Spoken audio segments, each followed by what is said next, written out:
devices, but I think that's the best way of describing it. But the important thing there is that this is how the intensity was measured in this study, not using, say, something like a heart rate.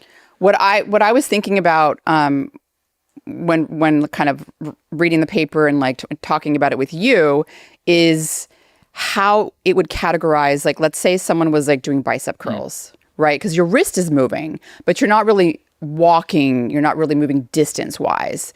So is that something that would be picked up by this device and considered, and what bucket would it be? Because like some people can be like moving fast, right?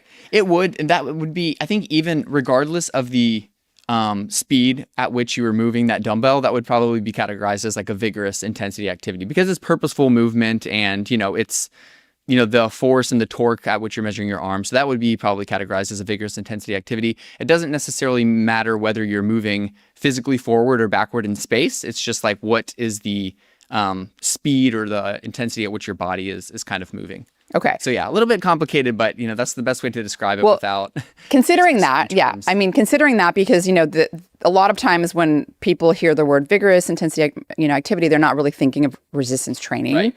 So maybe like you can give some examples. At least I know the study laid out some examples with respect to what's actually considered, vigorous versus moderate versus light. And then obviously we talked about what examples are considered that for the health guidelines, but they're pretty similar. They are similar. This study, they said, light activity, they gave some examples of it. That would be just light household chores. So even maybe you're, emptying the dishwasher or sweeping or vacuuming or something like that. That would be considered like light activity based on this study.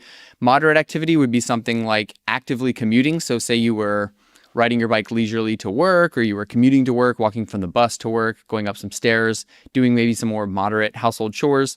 And then vigorous, they gave some examples like, outside playing with your kids, or you're running, or you're riding a bike, or exercise. Exercise would be categorized in that vigorous bout, or that vigorous type of activity.